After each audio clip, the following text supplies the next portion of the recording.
Hello and welcome to Reviews. As always, I'm Plume Noir, and you may be able to hear I'm still sick. Um, I actually have a cough right here that's about to come off. I can feel it. I just took a drink and tried to clear it out, but it's not coming out. As you know, I've had the flu for the past few days, which is why I have not read this yet. At least when it came. It actually came a few days ago. I think the day the new comics came out. It either came out Wednesday or Thursday. To be honest, I've been in bed for the past several days, so like the past 4 or 5 days are just a blur for me. But I'm starting to feel better. I'm starting to shake this, and um, forgive my voice. I may cough. I'm gonna try not to. So, anyway, this is Cyberfrog, Ethan Van Sciver's Indiegogo project. Now, I had, let's see, when did I make my purchase? I went with the $50 tier back in, I believe it was May or June of 2018. I'd have to double check. And as you know, this was expected to ship November of 2018. So here it is, January 2020, and it has just arrived. Now, a lot of people were getting on Ethan's case about this, saying it was going to be a no-show, and all the SJWs were really going with that. But no, here it is. It has arrived. It actually came in two boards and backers. I did not put them in here. That's the way it came. And one is the issue. One is pretty much all the perks. Now, like I said, I did the $50 after shipping. It was a $60, what do you call it, contribution. And the $10 was for shipping. The $50 covered the book and the ash can. And as more and more tiers were unlocked through the contributions, more perks were added. So there was a second ash can and some I guess you would say feelies if you're into old computer games. Little extra things. So what I'm going to do is, and there's JR getting into water. I'm going to put the main issue aside for a second, and I'm going to take a look. Excuse me, had another cough coming. I'm going to take a look at the ash cans and what came with it. So let me just kind of slide this out here. Okay, there we go. We have two ash cans. We have a Cyberfrog bookmark. Now, according to the Indiegogo, I think he was giving out one per package. So either you got the Cyberfrog or you got the Salamandroid. So it looks like I got the Cyberfrog. So I'm just going to put this off to the side. And we got some trading cards. Now, I went ahead and opened this ahead of time because trying to open this little package one-handed would probably be even beyond my dexterity. So I'm just going to pull these out. We get two cards here. Slide this off to the side. It is the cover art, the Salamandroid variant cover, and the Cyberfrog, chromium cover here, but obviously not chromium. It gives a little bit of stats on the two characters. They are brothers, but we'll get to that. So I'm going to put this off to the side, pull these guys back. This is, I'm really not sure what this is, to be honest. This, I thought was a label. It's obviously, Cyberfrog, we get that pose. I thought this might be like a window decal, but this doesn't seem to pull off, doesn't seem to peel back, so maybe it's just a little design. I didn't mess with it too much. I don't really have nails at the moment. I actually trimmed my nails, and so yeah. And there is now Butters that is going to chew on plastic. So I'm going to slide this off to the side. These are the two ash cans. This is the Cyberfrog, the Diary of Heather Swain. And this is Cyberfrog, what's that say? Amphibionics. Now, I did read a couple weeks ago, I think just before the end of the year, some people were having an issue where they were getting their contributions. They were getting the book, they were getting the Diary of Heather Swain, the comic, and all this stuff, but they weren't getting Amphibionics. I was lucky I did receive mine. Some people, they were reporting that they weren't getting it, and Ethan said that he was going to be sending them out separately. Now, I do know with Jawbreaker's Lost Souls, one of the additional perks was the Zashi poster, which was not included for some people, and I never did get mine on that. So when I when I emailed your boy Zach, he just said, "Yeah, we're out." Even though he put up there was a problem that they didn't know they were supposed to fulfill it. Um, Ethan said they had a similar thing, but he was going to be sending those out to the people that deserved it. I was lucky I got mine with the package.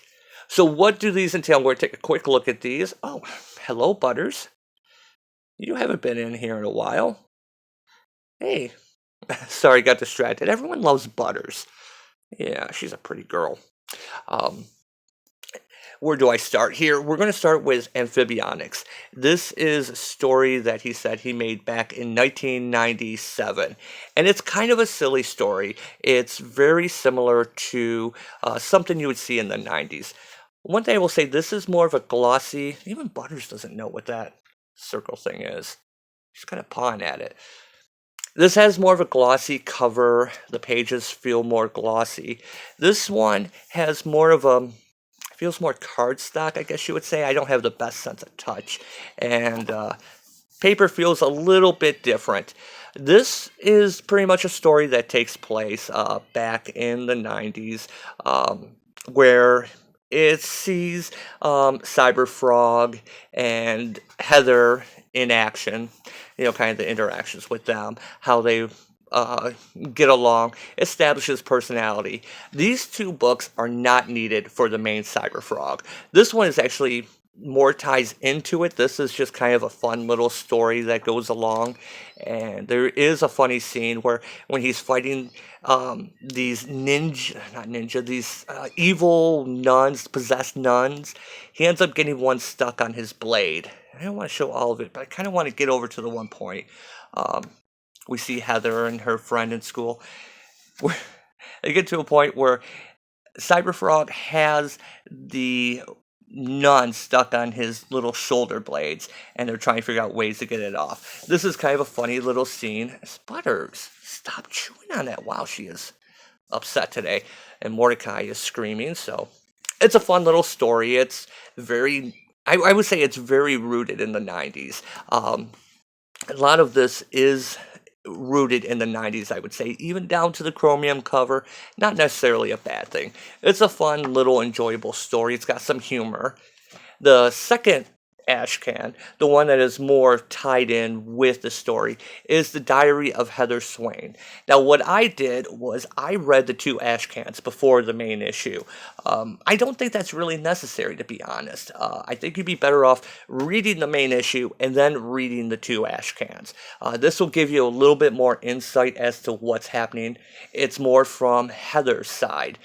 We do have Ethan's silver signature here. I almost did not even notice that at first. And what's going on in the issue is from Heather's perspective. Now, at first I thought this was like original art from back in the 90s, but it's not. It's newer art, hence why we have the soy bomb. Ha ha ha, making fun of the soy boys. It talks about the Yizpiz invasion. Those are the basically space hornets that are coming down to harvest humans. But it's told from more Heather's perspective, what happens to her. And I'm not going to spoil anything. It ties in really well with the main BloodHoney issue. So we're going to go ahead, we're going to take a look at this. Butters. See, this is why I have to be careful. JR normally is the one that I have to watch that will chew on stuff. You see, and she's attacking this. That's way too expensive for you to be attacking, so let me slide this over here. Now, see, I did not want to spend this time wrestling with Butters, but she is in a mood. Look at this. Why are you doing this? Okay, so in a moment I will have my hand back after she thoroughly kicks its ass, which I'm not sure where the ass of a hand would be. Maybe it's that little part right here that connects to the thumb. So, okay, you're making a big comeback, aren't you? So let's see if I can get my hand back, and we'll take a look at Cyberfrog BloodHoney. There we go. As I said, this does have a chromium cover. It's completely silver. If you open it up, is where it has his signature on pretty much the art page there. Not a big fan of gimmick covers, I'm going to be honest. It also made this really kind of hard to read because I was really worried about tearing up the seal on that. So let's go ahead. We'll take a look into the story of this. Now, as you know, this is something that Ethan has been working on for years. He originally started it back in the 90s, and this has been his comeback. And do you need to know any of that? No, you don't. You don't even need to know what's going on in the ash cans, but they do provide some bonus. You get to see Cyberfrog, how he interacted day to day, I guess you would say, in one of his adventures. And that's the amphibionics, which I'm not sure what the amphibionics title means, but I guess it just sounds fun because he's amphibian, he's bionic. So I guess it was just a way to use that. Now, this is an intro to what's going on. When we open it up, we do have the character of Shell Sin, which is basically the mother to Cyberfrog and Salamandroid. Uh, Shell comes down to Earth to find basically a Boy Scout troop to give birth, basically mix the human with the cybernetic techno-organic DNA. Now, interesting, Shell is spelled Kjell. That's typically a male name, but in this, I don't know what she just pounced on, but in this, the mothership is named Shell, but it's spelled with the male name. I don't know why Shell Sin. Maybe it just sounds cool. It opens up talking about her failure because she was coming to Earth because of the Vizpiz. That's really hard to say, but it sounds pretty cool. Vizpiz, which would sound like something a wasp would say. Because they were coming down to stop that invasion, she's going to be like this. You know what? I think it's the chromium. I think the reflection is getting her attention. She does this sometimes, like with laser pointers. Since I'm doing this in the daytime, I think that light is catching her. Okay, I think I know what's got her wound up. So, Shell talks about her greatest failure, which is because they came down expecting to find humans, particularly Boy Scouts, that they could merge their newborn with and have offspring that could fight the Yizpiz, the Vizpiz. I don't want to say Yizpiz, the Vizpiz, the Hornets, the Space Hornets. Because they weren't able to find any humans, they had to basically give birth with a frog and a salamander, which is Cyberfrog and Salamandroid. But because of that, it basically turned out to be a failure. They weren't able to stop the invasion. Spoiler, sorry, but I think you probably knew this because that's what it said in the solicitations on the Indiegogo.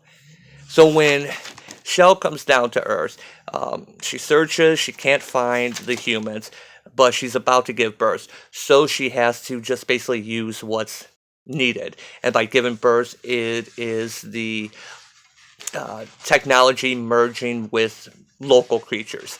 In this case, it's a frog named distracted. My cats are being wound up here. A frog named Trickron, which is become Cyberfrog, and a salamander named, I'm going to have to say it, Ron. Yes, Ethan. I got the Crystals reference. Some of us know old music. So, Salamandroid and Cyberfrog are here to protect humanity from the Vizpiz invasion that they're expecting.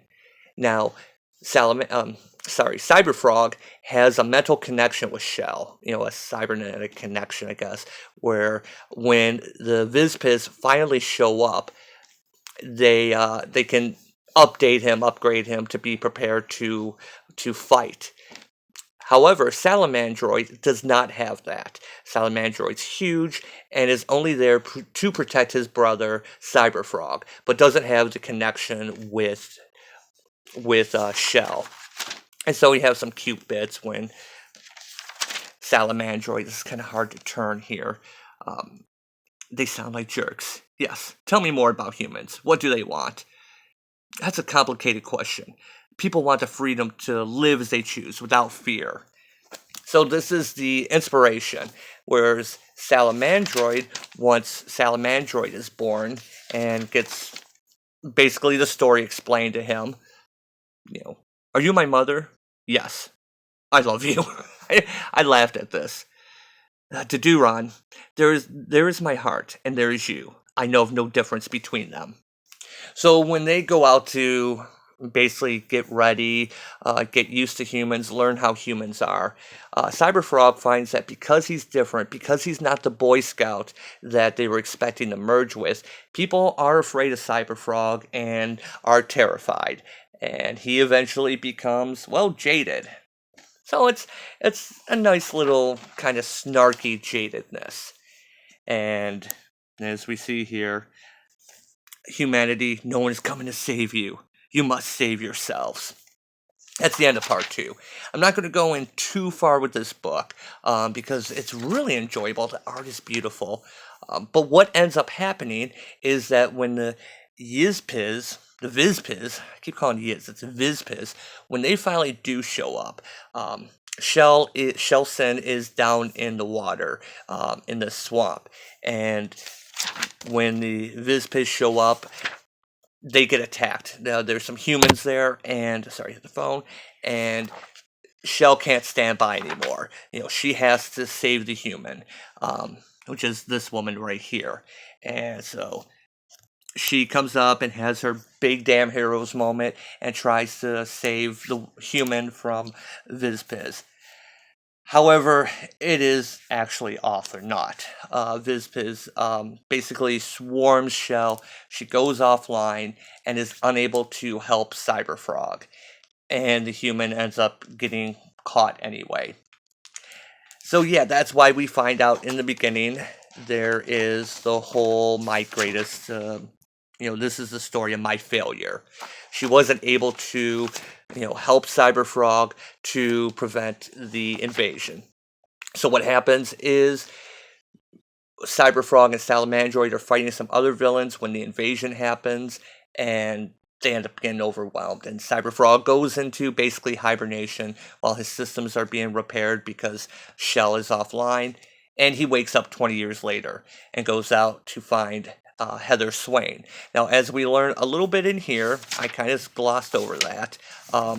Heather is some gore here. I don't want to go too far into it. I don't want to give too much away.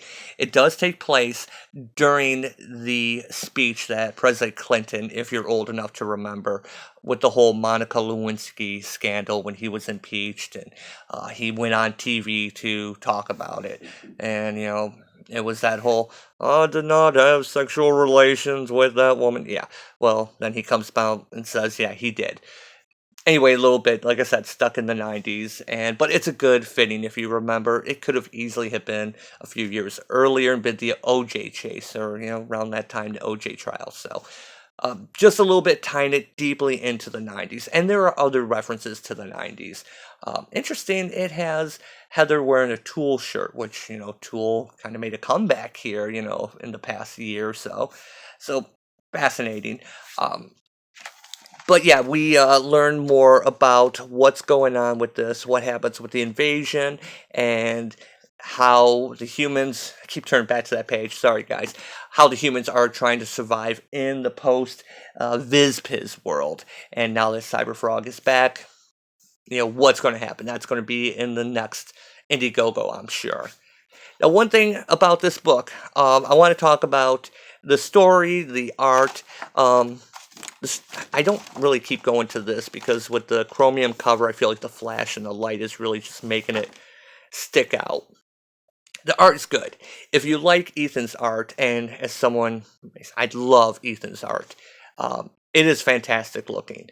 When you try to explain Cyberfrog to someone, and I have, they just kind of look at you like, what, like Teenage Mutant Ninja Turtles? It's kind of like Teenage Mutant Ninja Turtles meets classic Howard the Duck, if you ask me. That's kind of my take on it. The art is, of course, it's gorgeous. The story is perfectly fine. When I first heard about this, when I first read, the thing about Cyberfrog coming back to fight space hornets who are harvesting humans for food, I was like, okay, that's weird, but I don't know if it'll really be my thing. By the time I got to the end of this issue, I loved it. The very end of the issue is pages like some, the various cover art. We get some sketches here where he talks about the stories behind it, how it came to be. By the time I got to that, it's like I wanted more. I was actually wanted to know more about the story. I was really enjoying this. Another stretch goal that was part of this was that the colorist, who, why am I blanking on his name? Kyle Ritter. Kyle Ritter would get a $10,000 bonus. And I have to tell you, totally deserved. The coloring in this book is really good. As you've seen from some of the pages here, the yellows and the explosions. I mean, some of this just looks fantastic. I mean, just the difference between these two pages, really setting the tone and everything. This is a great double splash page. If you've read some of Ethan's stuff, like I'm thinking Green Lantern Rebirth or even Flash Rebirth, which Flash Rebirth, while I didn't like the story with the coloring, looked fantastic. But with Green Lantern Rebirth, of course, all the green constructs, everything looked fantastic. And this is why I always say that coloring is one of those things that you either don't notice unless it's either really bad or really good. It's unfortunately an unsung trait in the comics. Kind of like inking, I suppose. I just went out of focus. Come on, get back in focus. Anyway, maybe that'd be good if I pull up more pages if it's slightly out of focus. But you don't notice it unless it's really bad or really good, the coloring. And in this book, it is really, really good. And you can see this is, Ethan is someone that has been in the industry now for, 25 years or so.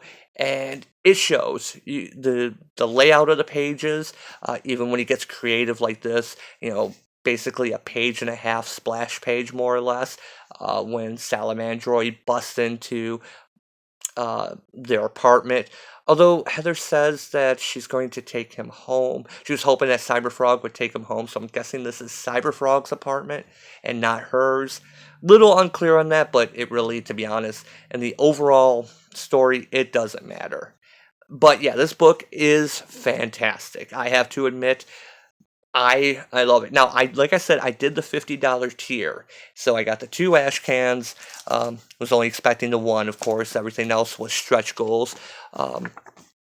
We get the 2 ash cans. We get the comic. The comic is not as thick as some of the other books. When I close it up here, I didn't do a page count. I really should have, to be honest. Not as thick as some of the other books where I have paid even a little bit less. But the quality makes up for it.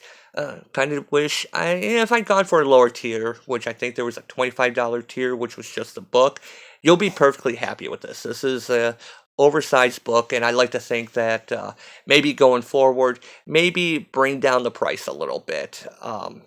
That's just me, to kind of keep up with the industry right now. It's hard to sell, a book like this $25, I think. It is a little bit on the thin side, but the art is fantastic. It is, keep turning to that page. I think it must be right where the staple's at. So let's go to here. Price, a little bit high, I'll be honest, but I do not regret paying it. We do get all the other stuff here. Like I said, you do get 2 bonus books, so that kind of makes up for it. Even though they're ash cans, they are fully covered. They're fully colored. They're just a little bit smaller here, so let's just put this over here so we don't get the reflection going on. The other things like the cards and the bookmark and whatever this is supposed to be, that's just bonuses. That's just kind of cutesy stuff, which I don't mind. To be honest, for me, it's kind of like posters. I'm not going to use them, but they are kind of cool to have. So what would I give this book? I highly recommend it. 12 o'clock. This is probably the best Indiegogo book I have supported. I've done a few now, and this has been my favorite because at the end of this, Well, I have to say with Jawbreakers too, I was really kind of curious, but it's kind of hard to know where they're going after, especially after God King, where the series can go. This is the beginning of a story. He's already talked about book two, and I want to know where it's going. This is all the setup. We're introduced to the characters, how we got to here in the current day, where basically the aliens have taken over the Earth, and the Vespers are still hunting down the humans who are hiding away in the woods. I want to see more. I want to know where the story goes. I have been converted. I am a fan, and I'm looking forward. I will be supporting the next one. Again, it took about a year and a half though for fulfillment, so there's a few things I think that Ethan still can improve. You know, turning things around quicker. Now I understand this is work. This art is very detailed. I mean, this is if you're familiar with Ethan's work, you know how it is. And so I understand it takes slower, which is why I'm not mad. I was pretty sure he would eventually deliver on it. It was just a matter of waiting. But uh, 18, 19 months still kind of a long time.